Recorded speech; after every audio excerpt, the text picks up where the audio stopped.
Mes parents ne sont pas venus à mon mariage parce qu'ils ont dit que c'était l'anniversaire de ma sœur et qu'ils ne pouvaient pas manquer sa fête. J'ai immédiatement arrêté de subvenir à leurs besoins financiers, mais ce qui s'est passé ensuite a été une grande surprise pour tout le monde. Bonjour, merci pour votre soutien continu, cela compte beaucoup pour nous. Si vous aimez les histoires que nous partageons, veuillez vous abonner à cette chaîne. Ce serait formidable si vous pouviez laisser un commentaire pour nous dire de quelle ville vous nous regardez.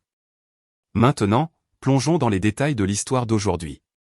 Ce matin-là, l'air sentait le mensonge et la pluie, cette sorte de douceur humide qui colle à la peau et promet quelque chose de beau. Je me tenais devant le miroir fissuré de la petite loge, tirant sur les manches en dentelle de ma robe. D'occasion, mais je me l'étais approprié avec une aiguille et du fil. Mes mains tremblaient, non pas à cause de la nervosité de me marier avec Daniel, mais dans l'espoir qu'il viendrait. Maman et papa. Je leur ai envoyé un texto hier soir, une dernière supplique. S'il vous plaît, venez juste pour la cérémonie. C'est à 14 h. La fête de Sophie peut bien attendre 1 heure. Pas de réponse. Juste un silence, épais comme le brouillard qui s'installait dehors. J'avais passé des années à imaginer ce jour. Pas la robe ou les vœux, mais leur visage. Le hochement de tête bourru de papa, le sourire larmoyant de maman pendant que je remontais l'allée. Ils me devaient bien ça. J'ai été leur distributeur de billets, leur coursier, leur bouée de sauvetage depuis que j'étais assez grande pour signer un chèque. Il y a 3 ans, j'ai vidé mes économies pour couvrir l'opération du genou de papa quand il a refusé de demander une aide sociale. L'été dernier, j'ai fait des doubles services au restaurant pour que maman puisse conserver sa précieuse adhésion au club de jardinage alors que l'hypothèque menaçait. Tout ce que je demandais, c'était ce jour. 1 heure pour moi. Le lieu de réception était une grange aménagée, tout en bois patiné et guirlandes lumineuses que Daniel avait installées lui-même. Il m'a souri ce matin-là, sa cravate de travers, ses yeux noisettes brillants. « Tu es radieuse, Maya » avait-il dit, et j'avais presque failli le croire. 50 chaises étaient alignées le long de l'allée, une foule modeste, ses parents, mes collègues, quelques cousins qui n'avaient pas encore choisi leur camp. J'avais gardé 2 places au premier rang, juste à côté de l'arche où le pasteur Jen nous unirait. 2 chaises vides avec de petites cartes manuscrites, réservées pour Robert et Linda Pierce. À 13h55, j'ai jeté un coup d'œil par les portes de la grange, mon bouquet de marguerites se fanant dans ma main. Le parking en gravier était à moitié plein, les voitures brillaient sous la bruine. Aucune trace du pick-up rouillé de papa ou de la berline proprette de maman. Mon estomac s'est noué, mais je me suis dit qu'ils étaient en retard. Qu'ils arriveraient en trombe, agités, maman s'agitant avec son chapeau, papa marmonnant à propos de la circulation. Il ne manquerait pas ça. Pas après tout. L'horloge a sonné 14 h. Daniel m'a serré la main en coulisses, ses doigts calleux me stabilisant. « Prête, mon amour » a-t-il murmuré. J'ai hoché la tête, la gorge serrée, et la guitare a commencé une douce mélodie qu'il avait choisie parce qu'elle lui rappelait notre premier rendez-vous. Je suis sorti, les portes de la grange grinçant, et 50 têtes se sont tournées. Des sourires, des applaudissements, quelques exclamations de surprise devant la robe que j'avais cousue tard dans la nuit, bien trop de nuit. J'ai forcé un sourire en retour, mes yeux cherchant ces 2 chaises. Vide. L'allée semblait interminable, chaque pas plus lourd que le précédent. Mes talons s'enfonçaient dans le bois, un bruit sourd contre la musique. Daniel se tenait sous l'arche, rayonnant, inconscient du trou qui se creusait dans ma poitrine. J'ai de nouveau balayé la salle du regard. Peut-être s'était-il glissé en retard, assis au fond? Rien. Juste des cousins qui chuchotaient, tante Claire qui s'essuyait les yeux, et ces maudites chaises vides qui me fixaient comme une gifle. À mi-chemin, mon téléphone a vibré dans la petite poche que j'avais cousue dans la robe. Stupide, je sais, mais je l'avais gardé en mode vibreur, au cas où. J'ai vacillé. Le front de Daniel s'est plissé alors que je le sortais d'une main, serrant les marguerites de l'autre. Une notification a éclairé l'écran. Sophie Pierce a publié une photo. Ma sœur. Je n'aurais pas dû regarder. Mais je l'ai fait. Elle était là, en plein rire, un cierge magique dans une main, un verre dans l'autre.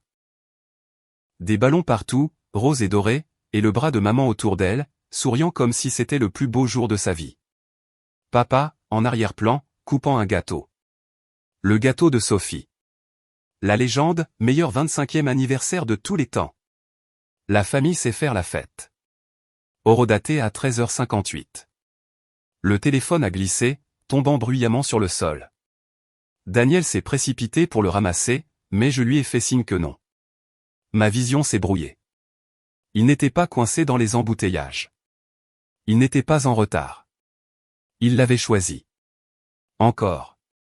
Toujours elle. La guitare a hésité, puis a repris, et j'ai réalisé que j'avais arrêté de marcher. Tout le monde me regardait. Le pasteur Jen, Daniel, toute la salle retenait son souffle. Je voulais crier, lancer les marguerites sur ces chaises vides et regarder les pétales se disperser. Au lieu de ça, je me suis redressé, j'ai croisé le regard de Daniel et j'ai terminé la marche. Les vœux ont été un brouillard. Je le veux, ai-je dit, ma voix stable même si mon cœur se brisait. Je le veux, de Daniel était chaleureux, solide, et pendant une seconde, j'ai pu respirer. Nous nous sommes embrassés, la foule a applaudi, et je me suis laissé aller contre lui, prétendant que c'était suffisant. Mais alors que nous nous tournions pour faire face à tout le monde, ces chaises se moquaient de moi. Vide. Réservé pour personne. La réception était plus bruyante. Des rires, des verres qui trinquent. Daniel me faisait tournoyer sur un vieux morceau de jazz. J'ai souri à travers tout ça, coupant le gâteau que nous avions préparé ensemble, esquivant les questions sur maman et papa. Ils n'ont pas pu venir, ai-je menti, encore et encore, jusqu'à ce que les mots aient un goût de cendre. Vers 20h, je me suis éclipsé dehors. La bruine s'était transformée en une pluie battante, trempant ma robe alors que je me tenais sous l'auvent de la grange.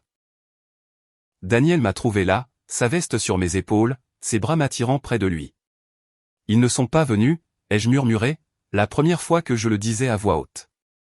Il n'a pas demandé qui. Il savait. L'anniversaire de Sophie. C'est ce qu'ils ont choisi. Il a juré à voix basse, doucement mais sèchement. Après tout ce que tu as fait pour eux, Maya. C'est. Ne le dis pas, les jeux coupés. Ne le dis pas, parce que s'il le faisait, s'il nommait à quel point c'était injuste, je m'effondrerais. Et je ne pouvais pas m'effondrer. Pas encore. Nous sommes restés là, la pluie tambourinant sur le toit, sa chaleur s'infiltrant en moi. J'ai pensé au chèque que j'avais signé, aux nuits où j'avais eu faim pour qu'il ne manque de rien. À la façon dont papa m'appelait, la responsable, comme si c'était une laisse, tandis que Sophie avait des fêtes et des louanges juste pour respirer. J'ai pensé aux excuses de maman, à ses soupirs, à son « Sophie a plus besoin de nous ». Et j'ai pensé à ces chaises. Vides comme leurs promesses. C'est fini, ai-je dit, à peine audible par-dessus la tempête.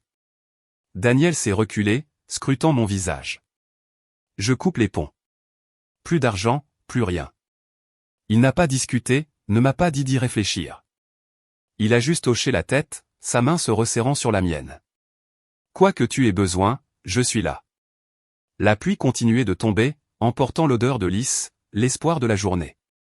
À l'intérieur, la fête battait son plein, mais ici, quelque chose avait changé.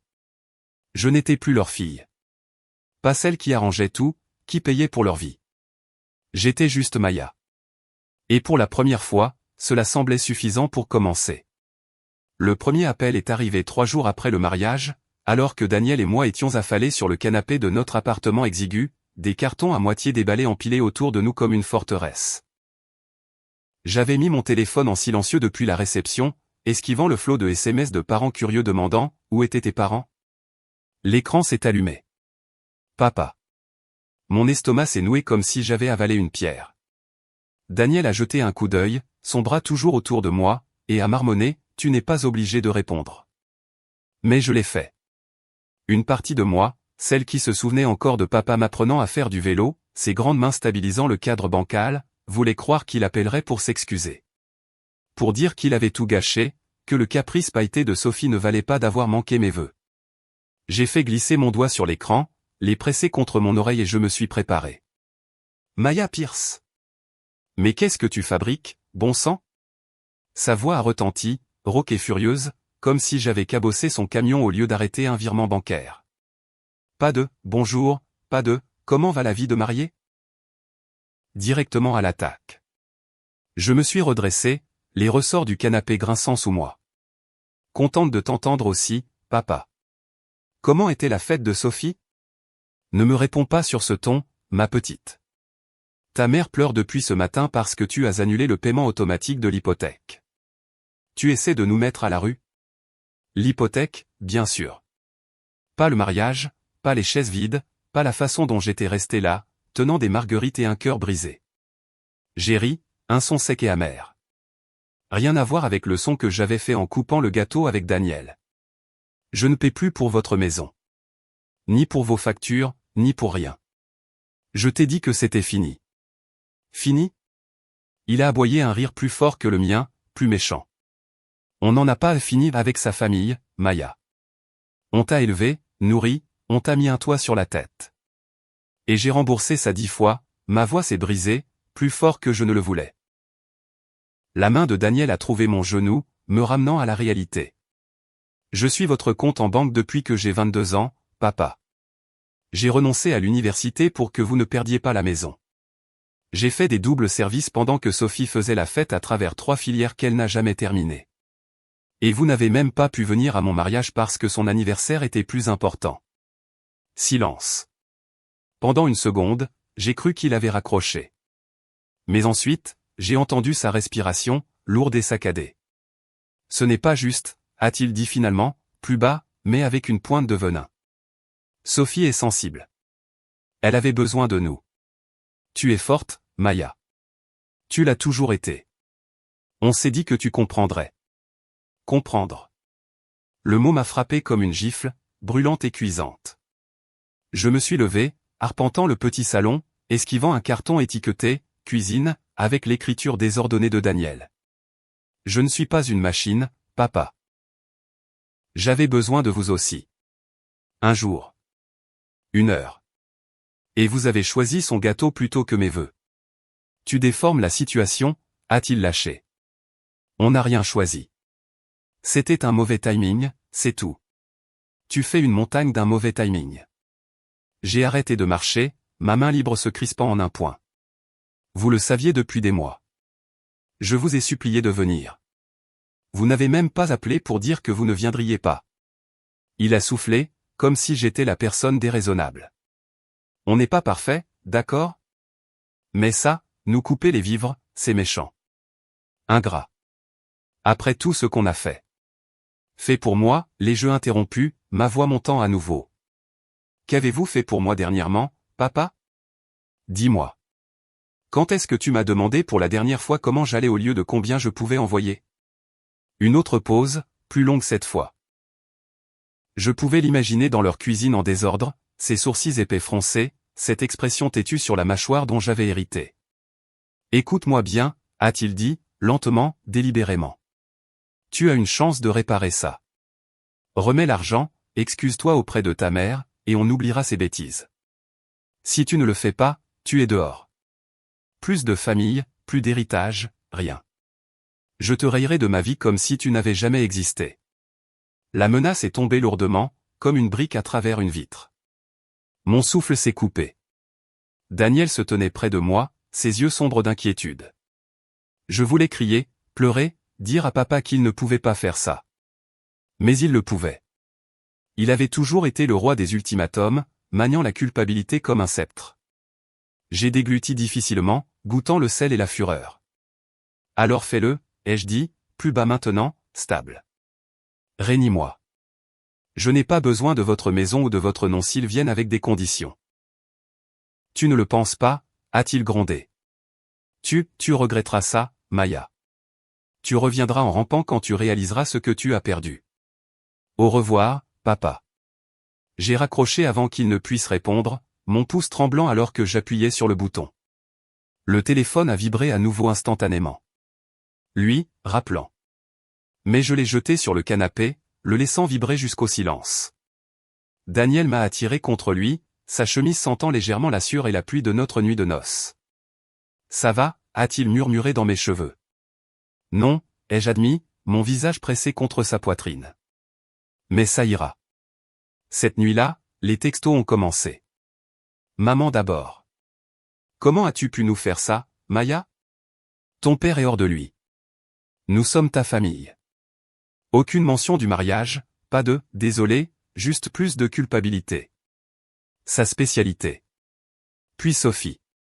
Un mémo vocal, parce qu'elle ne pouvait pas se donner la peine de taper. Waouh, Maya, super classe. Piquer une crise pour une fête. Grandis un peu. Maman et papa sont au plus mal à cause de toi. Sa voix dégoulinait de cette suffisance qu'elle avait perfectionnée à 16 ans.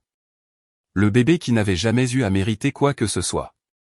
Je l'ai supprimé sans répondre, mais les mots me rongeaient. Piquer une crise pour une fête. Comme si ce n'était rien. Comme si je n'avais pas passé des années à les soutenir pendant qu'elles dansaient à travers la vie à mes frais. Je suis resté éveillé, le ronflement doux de Daniel à côté de moi, ressassant la menace de papa. Je te rayerai de ma vie comme si tu n'avais jamais existé. Ça faisait mal. Mon Dieu, ça faisait mal. Mais ça a aussi allumé quelque chose en moi, une étincelle que je n'avais pas ressentie auparavant. S'ils pouvaient m'effacer si facilement, peut-être que je pouvais les effacer aussi. Le lendemain matin, j'ai trouvé une lettre glissée sous notre porte. Pas de timbre, juste mon nom dans l'écriture carrée de papa. Je l'ai ouverte avec Daniel devant un café, la cuisine encore un chaos de carton. À l'intérieur, un paragraphe tapé sur leur vieille imprimante, à compter de ce jour, Maya Jane Pierce n'est plus notre fille. Elle a choisi l'égoïsme plutôt que la famille. Tous les liens sont rompus. Robert et Linda Pierce. Je l'ai fixé, le papier tremblant dans mes mains. Daniel a juré assez fort pour faire aboyer le chien du voisin. Ils sont fous, a-t-il dit, arrachant la lettre pour la relire. Ils ne peuvent pas être sérieux. Si, ils le sont, ai-je murmuré.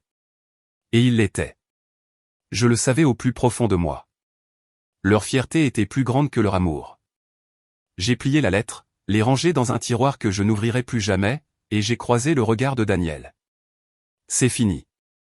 Il m'a serré dans ses bras, farouche et protecteur. Mais je n'ai pas pleuré. Pas encore.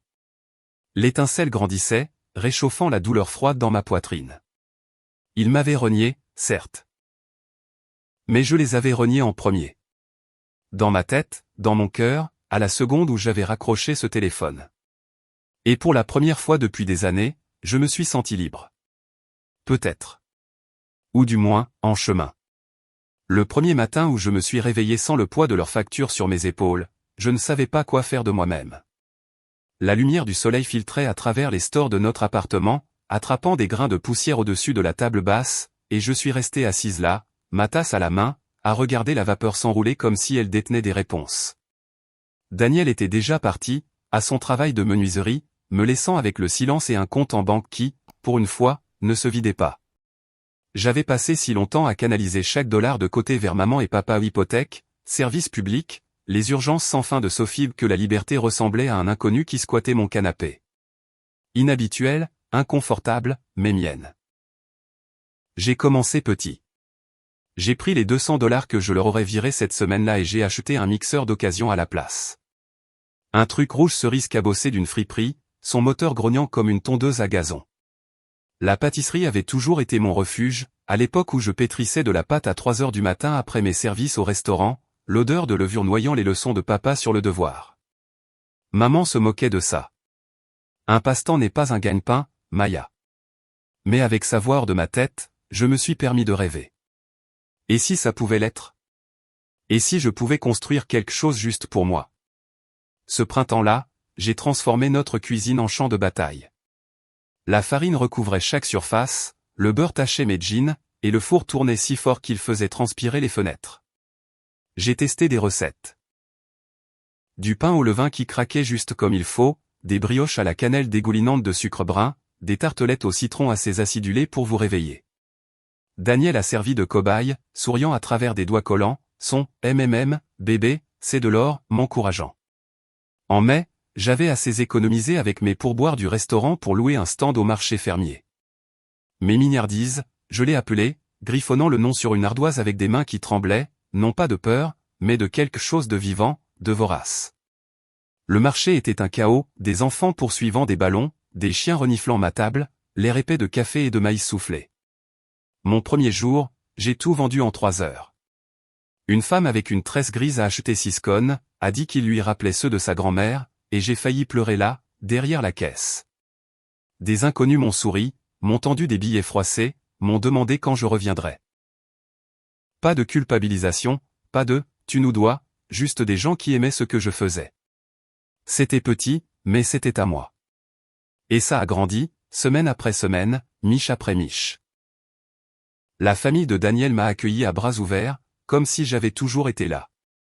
Sa mère, Hélène, une femme nerveuse avec des mains de potière, est arrivée au marché avec une pile de serviettes en Vichy qu'elle avait cousues pour mon étalage. « Tu as un don, Maya ?» a-t-elle dit, sa voix chaleureuse, sans condition. Son père, Tom, m'a construit un stand en bois pour le stand, le ponçant jusqu'à ce qu'il soit lisse tout en plaisantant sur la cravate de travers de Daniel au mariage. Il me demandait comment s'était passée ma journée, quels étaient mes projets, pas l'état de mon portefeuille. À leur dîner du dimanche, le rôti fumant, les rires rebondissant sur les murs, je me suis senti vu d'une manière que maman et papa n'avaient jamais pris la peine de me voir. Ça a recousu certains des trous qu'ils avaient laissés. Mais les bords s'effilochaient encore. Je n'ai pas eu de leurs nouvelles directement, pas après la lettre. Silence radio, comme si j'avais disparu de leur orbite. Mais les rumeurs allaient bon train. Tante Claire, la sœur de maman, a appelé en juin, sa voix tendue avec ce ton indiscret que je connaissais trop bien. Tes parents ont des difficultés, Maya. Sophie a été un vrai problème et les factures s'accumulent. Ils ne le diront pas, mais tu leur manques. Je l'ai remercié, j'ai raccroché, et je n'ai pas rappelé. Je leur manquais? Mon argent leur manquait. S'il m'avait manqué, il serait venu quand ça comptait. Puis la lettre est arrivée. Fin août, une nuit humide où les cigales criaient dehors. Je l'ai trouvée dans la boîte aux lettres, l'écriture en boucle de maman sur l'enveloppe. Maya agit, pas d'adresse de retour, comme si elle ne voulait pas que je la renvoie. J'ai failli la déchirer sur le champ, mais la curiosité, ou le masochisme, l'a emportée. À l'intérieur, 2 pages de son écriture suppliante. Ton père est trop fier pour le dire, mais nous souffrons. Les paiements de la maison sont en retard, et Sophie a emménagé avec un garçon qui ne vaut rien. Nous ne voulions pas te faire de mal, ma chérie. La famille reste unie. S'il te plaît, appelle. Je l'ai lu 2 fois, les mots se brouillant alors que mon pouls battait dans mes oreilles. Pas de « désolé », pas de « nous avons eu tort », juste la même vieille chanson. Leurs besoins. Mon travail de réparer. Je l'ai froissé, j'ai marché jusqu'à la cuisine et j'ai allumé la cuisinière à gaz. Le papier a pris feu rapidement, des flammes oranges léchant les bords. Les manœuvres de culpabilisation de maman se réduisant en cendres. Je l'ai laissé tomber dans l'évier, les regarder se consumer, et je me suis senti plus légère que je ne l'avais été depuis des mois. Ils n'avaient pas le droit de me ramener. Pas maintenant. Pendant ce temps, leur monde se fissurait. Je pouvais le sentir à travers les murmures. Un cousin a posté sur Facebook que Sophie avait démoli le camion de papa, puis s'était enfui pour squatter avec un gars tatoué dans un groupe. Un autre parent a mentionné que maman vendait ses trophées du club de jardinage dans un vide-grenier, le visage pincé par la honte. Papa, j'ai entendu dire, évitait les appels de la banque, son humeur plus massacrante que jamais. Je n'ai pas cherché de détails, je n'en avais pas besoin. Ils avaient construit leur vie sur moi, et sans mon échafaudage, tout le bazar basculait. À l'automne, mes mignardises avaient trouvé son rythme. J'ai quitté le restaurant, loué une petite boutique avec de la peinture écaillée et un four décent, et accroché une enseigne que Daniel avait sculptée lui-même. Le jour de l'ouverture, Hélène a apporté des fleurs, Tom a réparé un évier qui fuyait, et une file d'attente serpentait devant la porte. Des locaux, des habitués du marché, même le pasteur Jen du mariage. J'ai cuit jusqu'à ce que mes bras me fassent mal, l'air doux de sucre et de possibilités. Cette nuit-là, Daniel et moi nous sommes effondrés sur le canapé, de la farine dans mes cheveux, sa main traçant des cercles paresseux sur mon dos. Tu y arrives, a-t-il dit, la voix basse, fière. Ton truc. Pas le leur. J'ai hoché la tête, trop fatigué pour parler. Mais la vérité s'est ancrée profondément. C'était ma fondation. Brique par brique, patte par patte. Pas d'ultimatum, pas de chaise vide. Juste moi, debout sur un sol que j'avais revendiqué. Pourtant, tard dans la nuit, quand le four refroidissait et que le monde se taisait, je me surprenais à me demander, maman a-t-elle pleuré en écrivant cette lettre? La main de papa a-t-elle tremblé en me signant hors de leur vie? La question piquait, mais je ne la poursuivais pas. J'avais passé trop de temps à les poursuivre. Maintenant, j'avais mon propre chemin rude, inexploré, mais le mien. Et alors que l'année tournait, j'ai commencé à croire qu'il pourrait me soutenir. 3 ans après avoir brûlé la lettre de maman, je me tenais à l'entrée de « Mes mignardises », la vraie. Pas la petite boutique de départ avec l'évier qui fuyait. Cet endroit était à moi, acheté avec chaque scone vendu, chaque fournée de fin de soirée perfectionnée. La façade en briques brillait chaleureusement sous le soleil d'octobre, les fenêtres encadrées de jardinières qu'Hélène avait plantées de soucis. À l'intérieur, l'air bourdonnait de café et de cannelle, le comptoir scintillant sous les suspensions que Daniel avait installées lui-même. Une ardoise s'étendait sur un mur, mon écriture listant les spécialités, pain d'épices à la citrouille, tartelette érable pécan, pain au levain qui a du mordant. Les clients se pressaient, des locaux en flanelle, une maman jonglant avec un bambin, un vieil homme qui venait tous les mardis pour mon pain de seigle. Mon pain de seigle. J'avais réussi. Pas seulement à joindre les deux bouts, mais à prospérer. Le mois dernier, le journal local avait publié un article, du passe-temps au point chaud, l'ascension de Maya Pierce. Il m'avait photographié en plein rire, le tablier saupoudré de farine, le bras de Daniel autour de moi. La journaliste m'a demandé comment j'avais commencé, et j'ai esquivé la vilaine vérité, mes parents ont zappé mon mariage, alors j'ai zappé leur facture, avec un vague, j'avais besoin de changement. Elle n'a pas insisté, a juste griffonné des notes sur mon charme rustique et ma ténacité de petite ville. L'article me présentait comme une sorte d'outsider courageuse, ce qui n'était pas faux, mais il omettait la partie où je m'étais sorti d'un trou qu'ils avaient creusé. Ce matin-là, j'étais derrière le comptoir, emballant une douzaine de brioches pour Madame Grady quand la cloche a tinté et que tante Claire est entrée. Ses boucles grises étaient plus serrées que dans mon souvenir, son sac à main serré comme un bouclier. Elle n'avait pas appelé depuis cette conversation culpabilisante il y a 3 ans, et je n'avais pas cherché à la contacter non plus. Le sang ne signifie pas obligation. Plus maintenant. Maya, dit-elle, la voix sèche, ses yeux parcourant la boutique comme si elle en estimait le prix. Tu as bien réussi. Merci. J'ai glissé la boîte à Madame Grady, lui ai fait un signe de tête pour la saluer, puis je me suis essuyé les mains sur mon tablier. Un café? Non, je ne reste pas, elle s'est approchée, baissant la voix. Je viens de voir ta mère. Ils sont dans une mauvaise passe. J'ai pensé que tu devrais le savoir. Je me suis figé, mes doigts collants se crispant sur mes paumes. Une mauvaise passe pouvait signifier n'importe quoi avec eux. Fauché, malade, dramatique. Je n'ai pas demandé. Je ne voulais pas. Mais Claire a continué, sans y être invitée. Sophie est partie avec un musicien, les a laissés sans rien. La maison est à 1 mois de la saisie. Ton père boit à nouveau, pire qu'avant. Linda est une épave, elle vend la moitié de leurs affaires. Ils ne le diront pas, mais ils ont besoin de toi. Besoin de moi. Les mots ont atterri comme un coup de poing. Vieux et familier. Je les regardais, le bourdonnement de la boutique s'estompant en un rugissement sourd dans mes oreilles. Ils avaient besoin de moi il y a 4 ans, Claire. Ils ne sont pas venus. Ses lèvres se sont pincées. C'est ta famille, Maya. Les erreurs n'effacent pas ça. Des erreurs? J'ai ri, assez fort pour faire tourner les têtes à la table la plus proche. Ils m'ont renié. M'ont jeté comme un déchet. Je ne suis plus leur filet de sécurité. Elle a soupiré, ce son lourd de martyrs que maman utilisait. Je leur ai dit que tu dirais ça. Pense Y. Elle est partie sans un autre mot, la cloche claquant derrière elle. Je n'y ai pas pensé. Pas comme elle l'entendait. Mais ça a remué quelque chose, un souvenir que je n'avais pas touché depuis des années. J'avais 9 ans, les cheveux en couette de travers, debout dans notre jardin avec une carte en papier de construction sur laquelle j'avais passé des heures. Ma première récompense de l'école, pour un concours d'orthographe stupide. J'avais couru à la maison pour leur montrer, éclatant de fierté. Papa faisait un barbecue, maman s'affairait autour d'une table pour le 5e anniversaire de Sophie. Des serpentins, un gâteau avec des roses roses, la totale.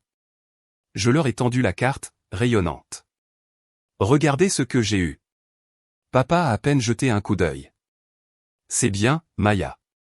Aide ta sœur avec la pinata. Maman a souri, distraite. Mets-la sur le frigo plus tard, ma chérie. Puis elle s'est retournée vers les rires de Sophie. Le « plus tard » n'est jamais venu. La carte a fini froissée sous un carton de jus, oublié. Sophie a eu une fête. J'ai eu un haussement d'épaule. C'était toujours comme ça. Son projecteur, mon ombre. Je m'en suis débarrassé, pétrissant la pâte plus fort que nécessaire, le rythme me stabilisant. Il m'avait mise de côté depuis que je savais marcher, et je les avais laissés faire. Jusqu'à ce que je ne le fasse plus. Maintenant, leur désordre n'était pas mon fardeau. J'avais ma propre vie. Une que j'avais construite avec de la sueur, du sucre et des gens qui restaient. Daniel a remarqué mon humeur ce soir-là. Nous étions dans notre nouvelle maison, une ruine à rénover que nous avions achetée 6 mois plus tôt, pleine de planchers qui craquent et de potentiel. Il ponçait une étagère dans le salon, la sueur accrochée à son jean, pendant que je remuais la soupe sur la cuisinière. « Tu es silencieuse » a-t-il dit, s'essuyant les mains. « Qu'est-ce qui se passe ?» Claire est passée. J'ai continué à remuer, la louche grattant la casserole. Elle a dit que maman et papa s'effondrent. Sophie est partie, la maison est fichue. Le même vieil appel à l'aide. Il a posé le papier de verre, s'est approché de moi. « Tu ne vas pas y retourner, n'est-ce pas ?» « Non. » J'ai croisé son regard, ferme. Ils ont fait leur lit. Ce n'est pas à moi de les border. Il a hoché la tête, un soulagement fugace dans son regard. Puis il m'a serré dans une étreinte qui sentait le bois et lui. « Tu nous as, maintenant. » Nous. Lui. Hélène, Tom. L'équipe de la boulangerie que j'avais embauchée. Jess avec ses tatouages, Miguel qui brûlait une fournée sur 3 mais charmait chaque client. Mon orbite s'était élargie, et elle ne les incluait pas. Pourtant, les mots de Claire me rongeaient. Saisie, alcool. J'ai imaginé les yeux injectés de sang de papa, les mains tremblantes de maman, et j'ai ressenti une douleur. Pas de la culpabilité. Mais quelque chose de plus doux, de plus triste. Le fantôme de l'enfant qui avait voulu leur fierté. Le fossé a continué de se creuser. Au printemps, mes mignardises avaient un deuxième emplacement, un pop-up dans la ville voisine. J'étais debout 16 heures par jour certains jours, mais la douleur était la bonne, celle qui construit quelque chose. Hélène a organisé une fête pour mon 34e anniversaire. Lasagne, trop de vin, un gâteau qu'elle avait préparé en utilisant ma recette, souriant en allumant les bougies. « C'est toi qui m'as appris celle-là, ma petite » a-t-elle dit, et j'ai ri jusqu'à en avoir mal aux côtes. Pas de chaise vide, pas d'ultimatum. Juste de l'amour, désordonné et réel. Les rumeurs continuaient de filtrer. Le petit ami de Sophie l'avait larguée, elle était revenue s'écraser à la maison, puis était repartie après une dispute explosive. Papa avait mis ses outils au clou. Le jardin de maman se flétrissait. Je n'ai pas appelé, je n'ai pas vérifié.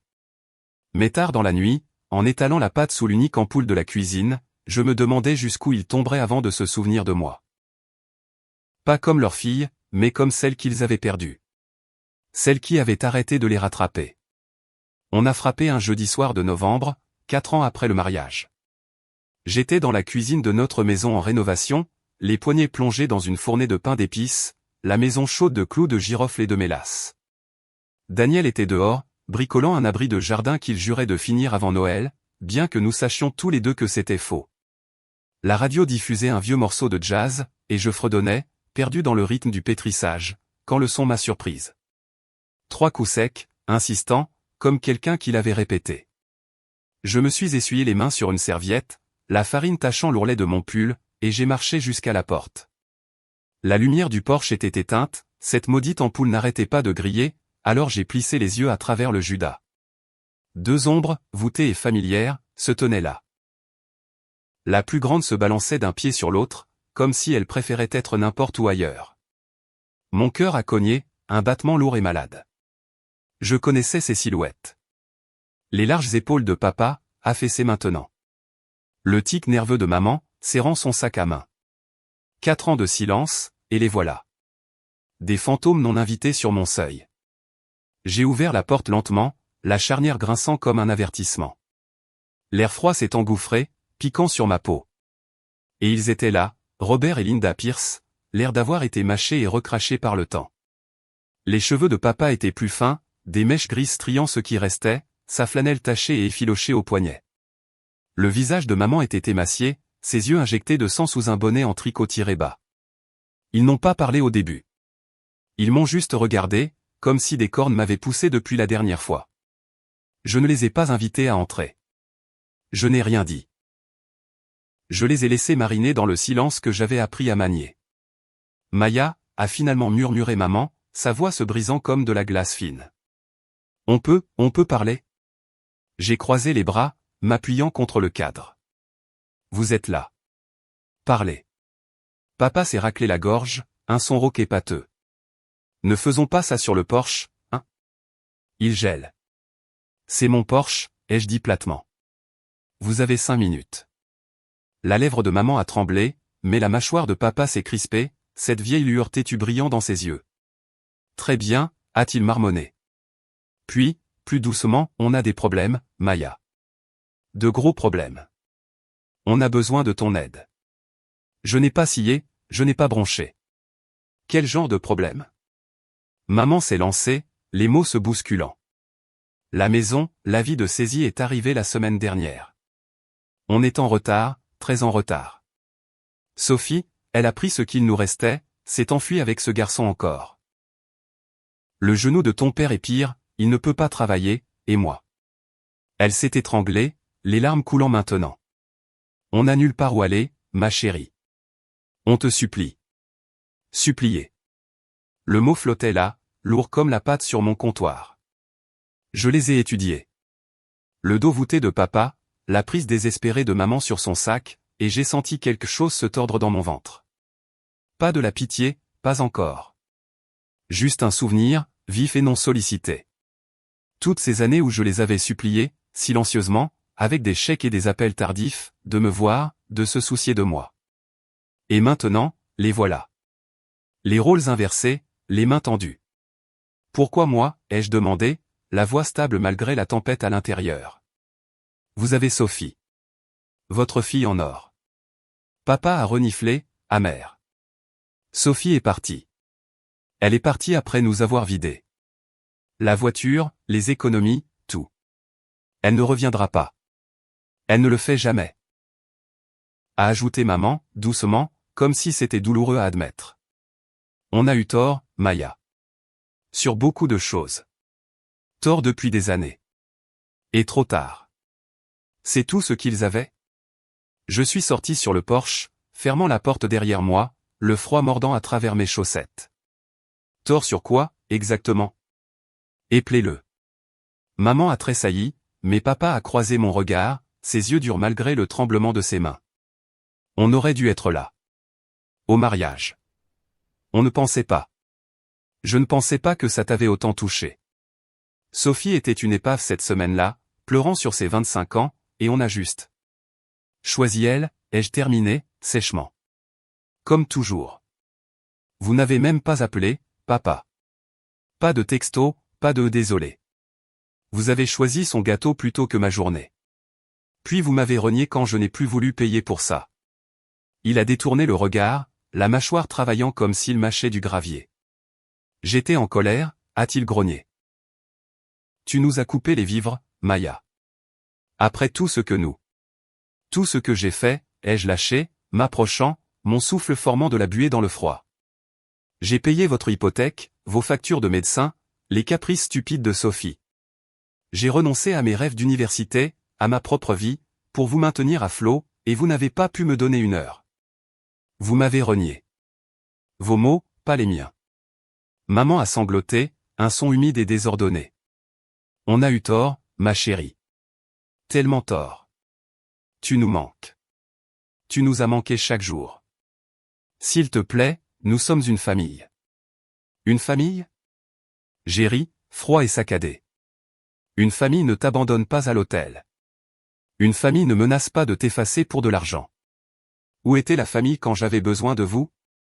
Le visage de papa s'est effondré, juste une seconde, avant qu'il ne le masque d'un froncement de sourcils. On est là maintenant. Ça ne compte pas? On ravale notre fierté, on demande de l'aide. Tu as bien réussi. Tu ne peux pas nous donner un petit quelque chose? Un petit quelque chose. Comme si j'étais à nouveau un distributeur automatique. Pas leur fille.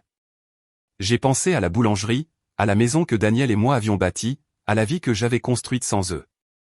J'ai pensé à ces chaises vides, à la photo de Sophie avec son cierge magique, à la lettre qu'ils avaient tapée pour me rayer de leur vie. Et je l'ai senti. La colère, oui. Mais en dessous, un creux fatigué. Non, ai-je dit, doucement mais fermement. Je ne peux pas. Vous n'avez pas le droit de débarquer maintenant, après 4 ans de rien, et de me demander de réparer votre désordre. Vous avez fait vos choix. Maman a tendu la main vers moi, sa main tremblante.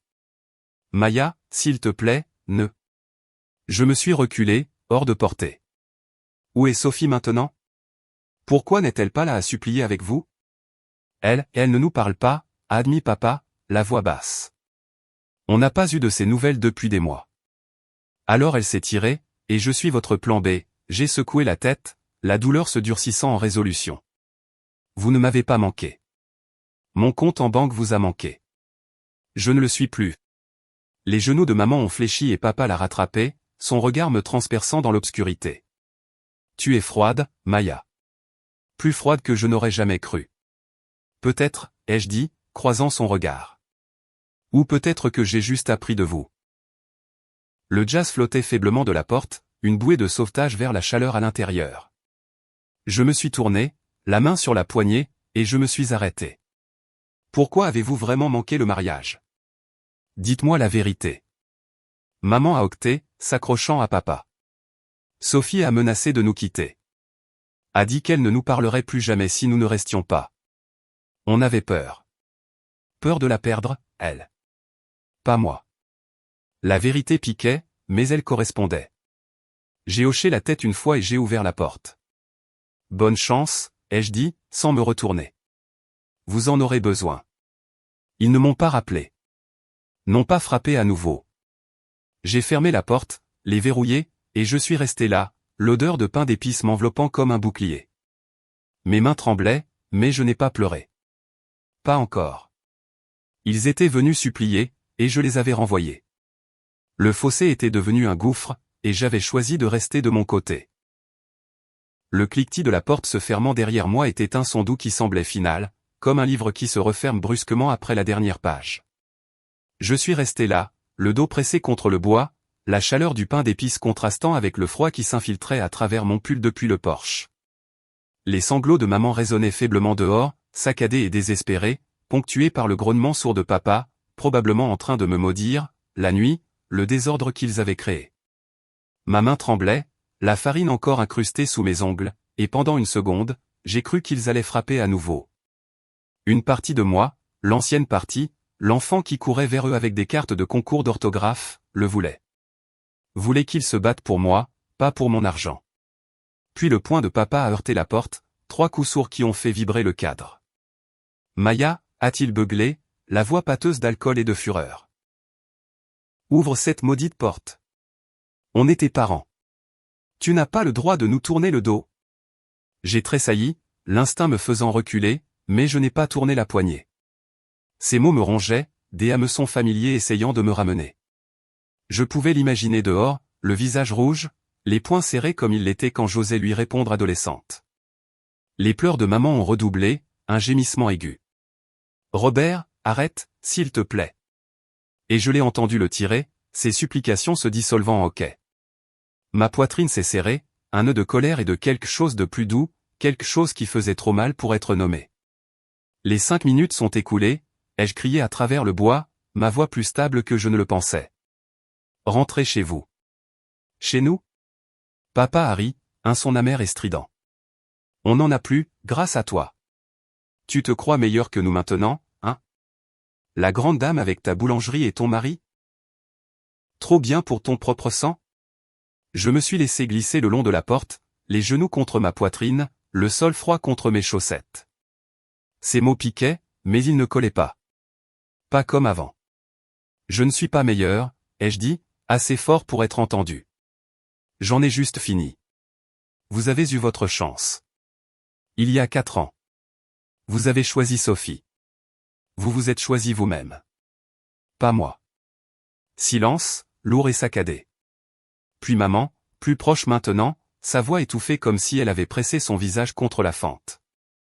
On est désolé, Maya. Mon Dieu, on est tellement désolé. On ne savait pas que ça en arriverait là. S'il te plaît, juste un peu d'aide. On te remboursera, je le jure. Me rembourser. J'ai presque ri, le son se coinçant dans ma gorge comme un sanglot. Avec quoi? L'argent volé par Sophie? Les outils de papa au clos? J'ai pensé au chèque que j'avais signé, aux nuits où je m'étais privé pour qu'ils aient plus. J'avais assez payé. Vous ne pouvez pas, ai-je dit, doucement mais fermement. Vous ne l'avez jamais pu. Papa a frappé à nouveau, un coup sec qui m'a fait sursauter. Tu es sans cœur, ma fille. On t'a élevé, et c'est ce qu'on obtient. Jeté comme des ordures. Sans cœur.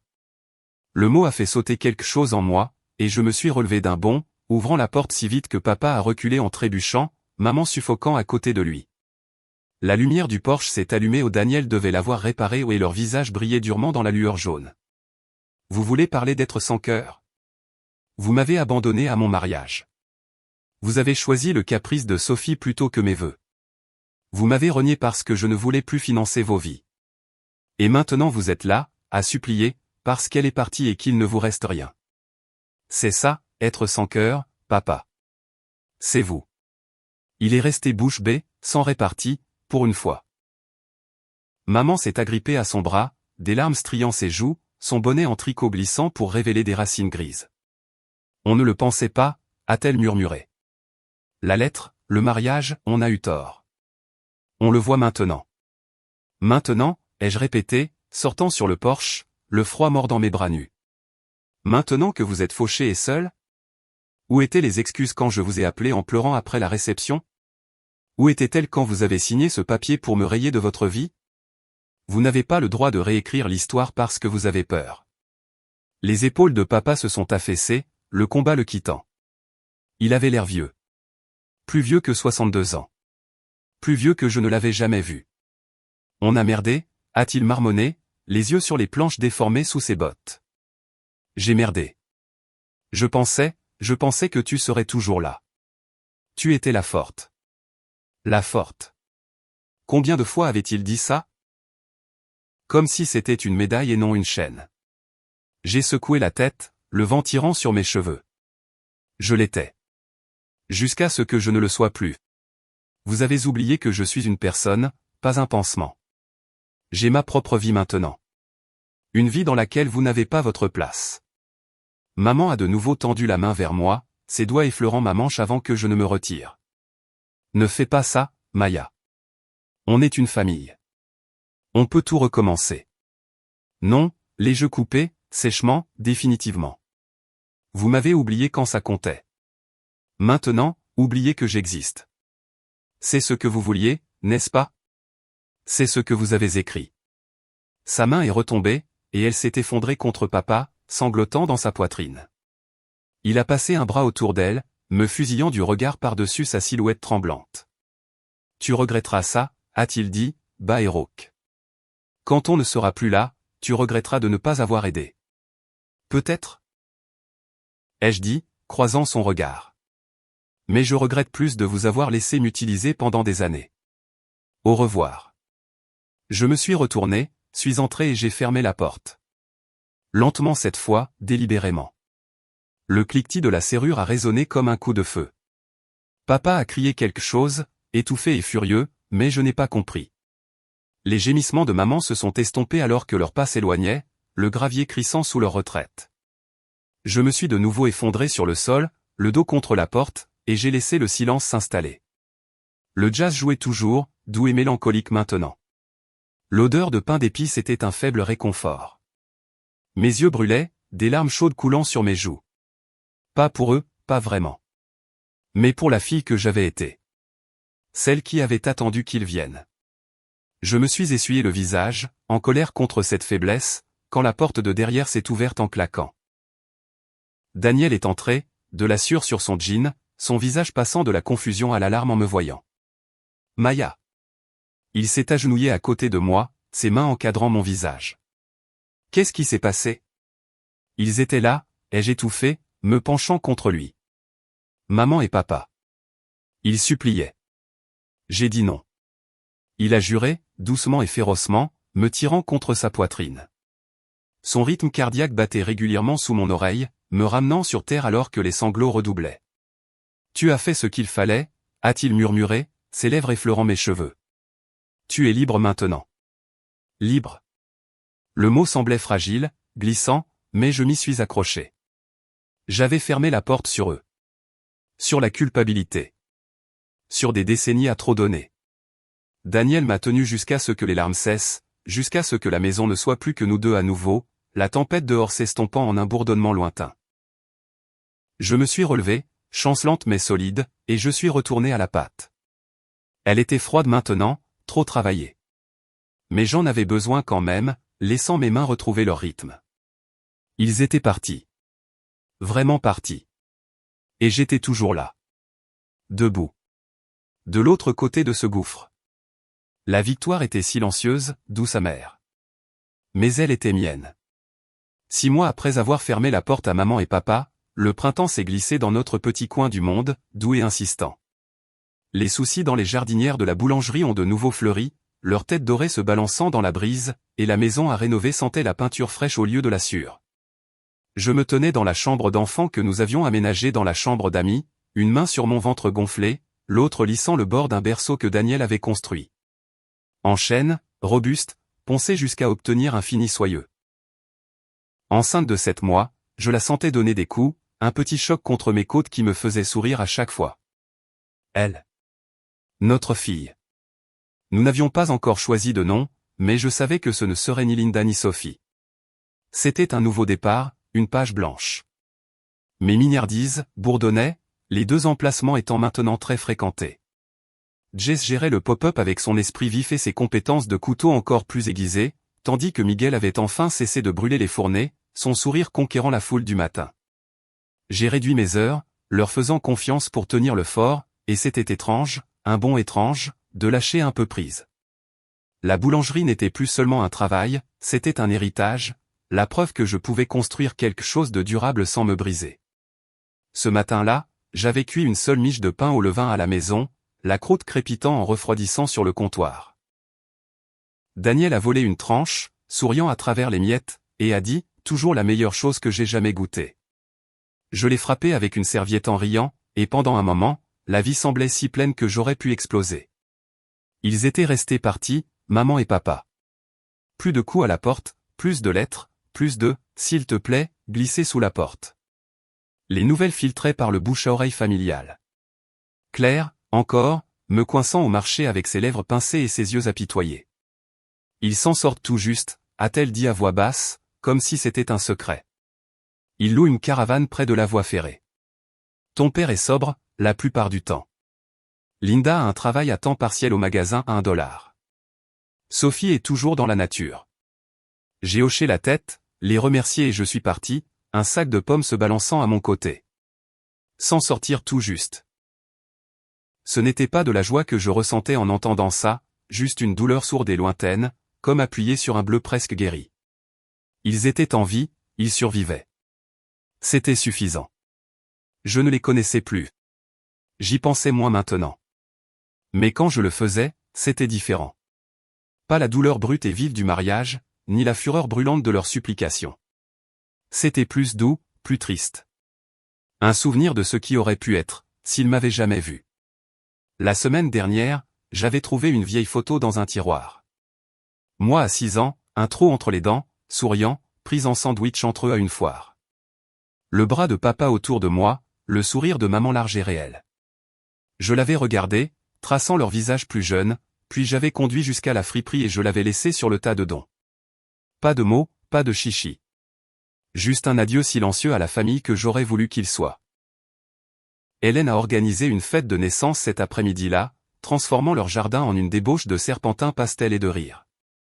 Tom a fait griller des hamburgers, la fumée s'enroulant dans le ciel, pendant qu'Hélène s'affairait autour d'un gâteau ma recette de tarte au citron, modifiée avec sa propre touche. Tu es la pro, mais j'ai improvisé, a-t-elle cligné de l'œil, et je l'ai serré dans mes bras, respirant son odeur de lavande. Des amis se sont pressés, Jess avec un minuscule body tatoué, Miguel jonglant avec un sac cadeau et une bière, le pasteur Jen avec une couverture qu'elle avait cousue. Daniel planait, fier et un peu dépassé, sa main trouvant la mienne toutes les quelques minutes, comme s'il avait besoin de ce point d'ancrage. Pas de chaise vide, pas d'absence. Juste des gens qui m'avaient choisi. Qui étaient restés. Plus tard, alors que le soleil déclinait, je me suis glissé dans la cuisine d'Hélène pour une pause.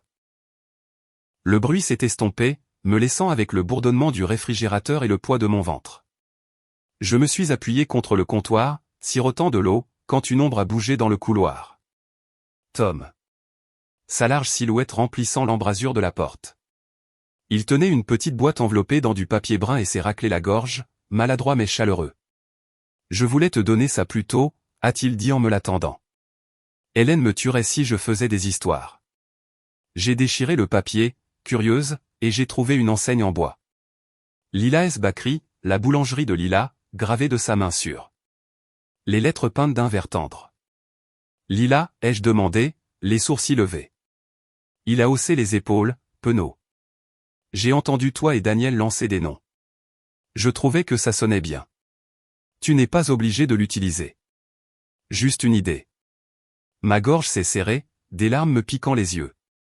Lila. Ça sonnait bien. Lumineux, sans fardeau. Je l'ai serré plus fort que je ne le voulais, et il m'a tapoté le dos comme si j'étais fragile. Merci, Tom, ai-je réussi à dire, la voix épaisse. C'est parfait.